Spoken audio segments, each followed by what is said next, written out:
Hi, everyone. My name's Susan Jack.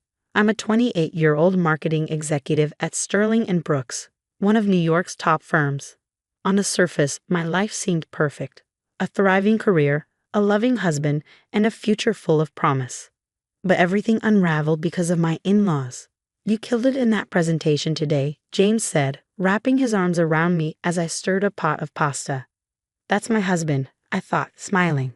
Cheerful, supportive. Everything I thought I needed. Thanks, babe. Sarah really helped me fine-tune the projections, I said, thinking of my mentor. This could finally lead to that promotion we've been talking about. With your talent, they'd be fools not to promote you. Sarah had told me earlier during our lunch break. Everything felt like it was falling into place until that Sunday dinner at my in-laws.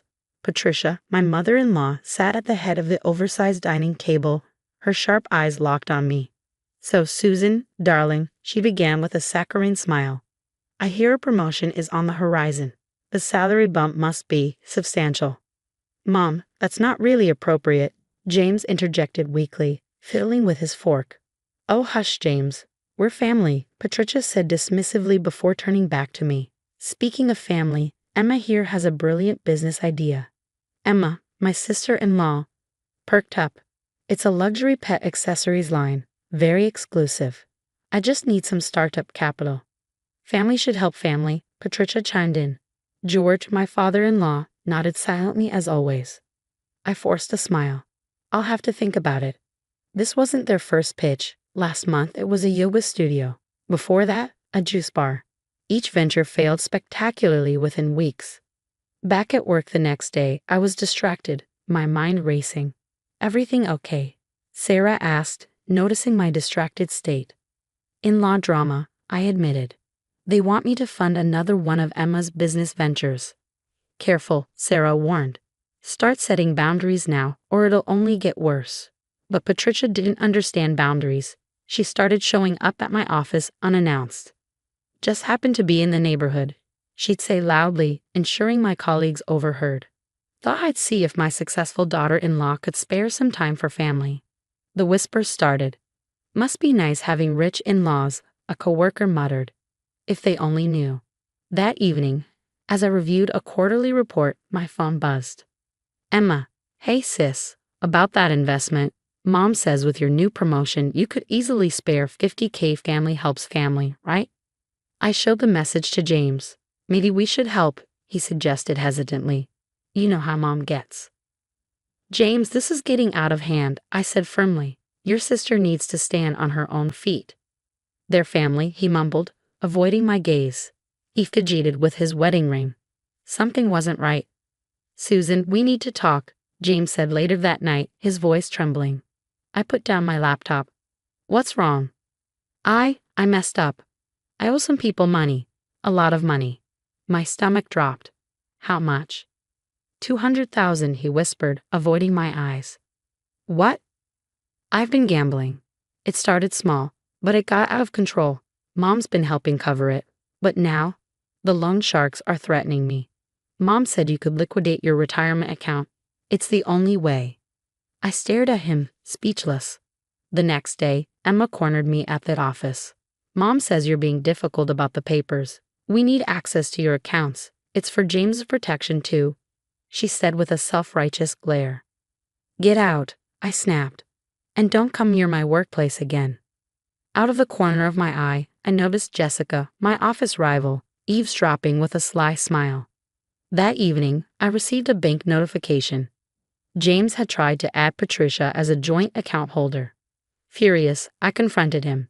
How dare you share my private financial information? I demanded. They're just trying to help, James protested.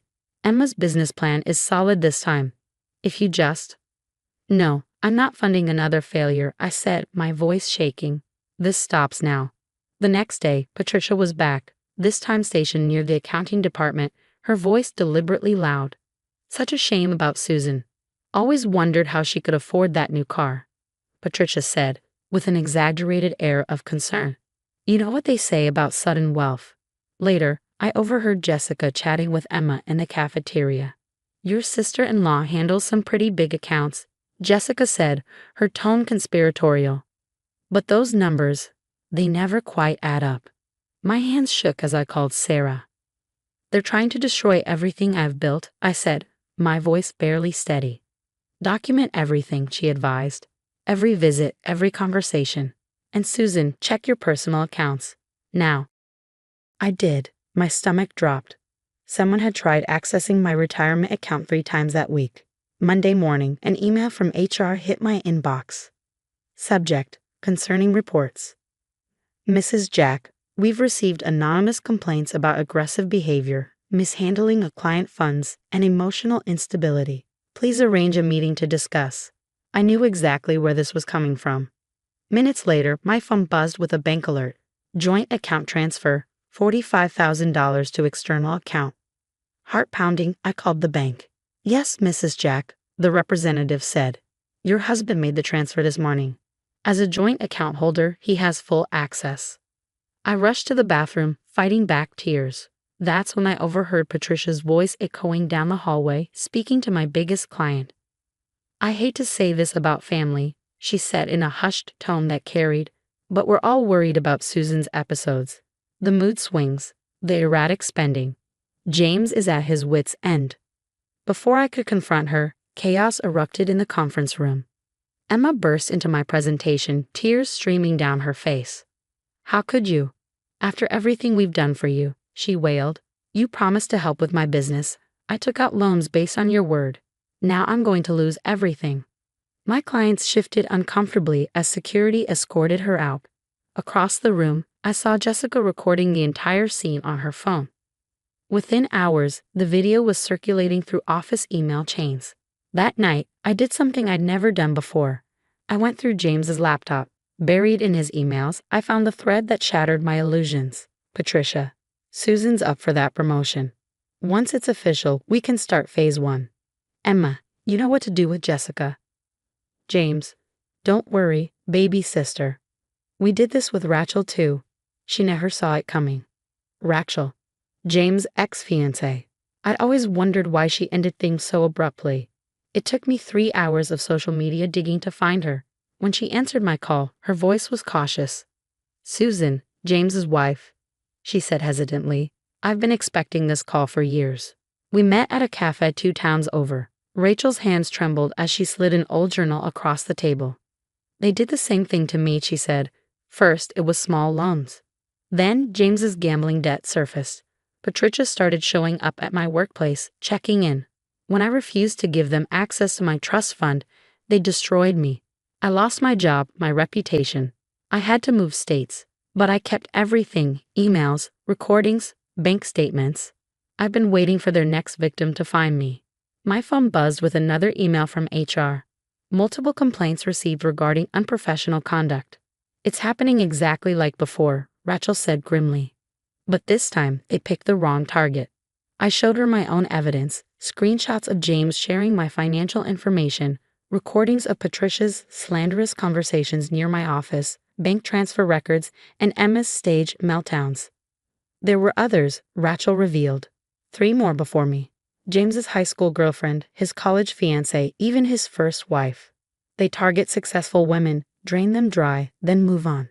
Patricia orchestrates everything. That night, an anonymous email landed in my inbox. Inside were statements, photos, and recordings from 2 other women. Their stories mirrored mine. Minutes later, my phone lit up with a text from James. Baby, I know you're upset, but Mom's right. Family has to stick together. Just sign the account transfer papers and all this ugliness can stop. I stared at my evidence folder, now bulging with years of their schemes. They thought I was just another victim. They had no idea I was about to become their worst nightmare. The next morning, I texted James. Coming home now. You're right, we need to talk. Let them think they'd won. Let them think I was breaking. While they were playing checkers, I was setting up a chessboard. The board meeting was scheduled for 9:00 a.m. I watched Patricia and Emma stroll into the lobby, their faces smug. They had no idea they were walking into my trap. Before we begin, I said, placing 5 thick folders on the conference table, I have evidence of systematic harassment and attempted financial fraud. The board members leaned forward as I played recordings, displayed emails, and presented bank statements. Then came the testimonies. Rachel and the other women had agreed to record video statements. One by one, they shared their stories, accounts of being systematically targeted, harassed at their workplaces, and financially drained by the Miller family. Their voices, steady and resolute, painted a damning picture of years of manipulation. As the videos played, a commotion broke out in the lobby. Patricia and Emma, oblivious to what was unfolding upstairs, were approached by security. Their phones buzzed incessantly as the fallout began. An anonymous tip had triggered formal investigations into Emma's string of fraudulent businesses.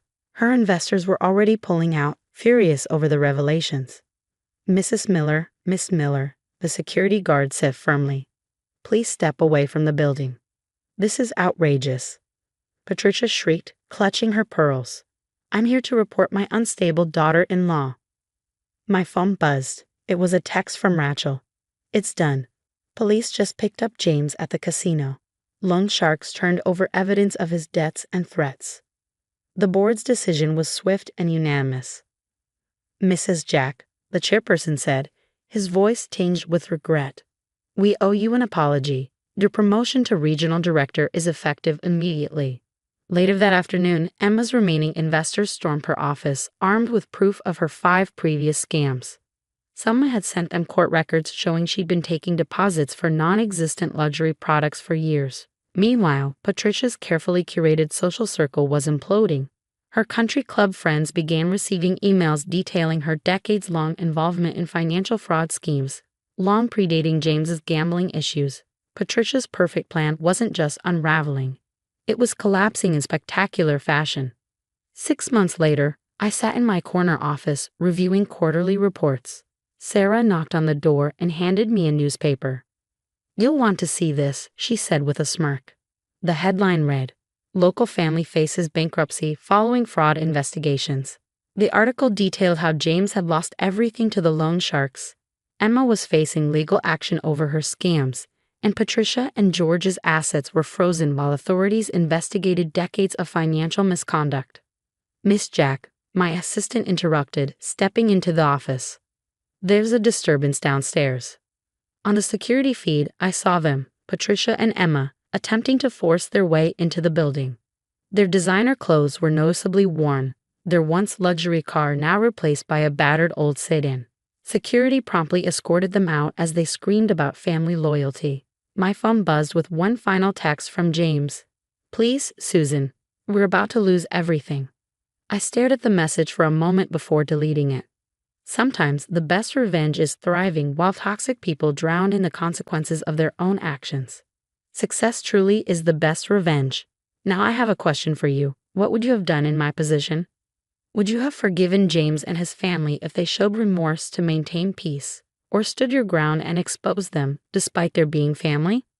At what point does someone lose the right to claim family ties? When is enough truly enough? Share your thoughts in the comments below.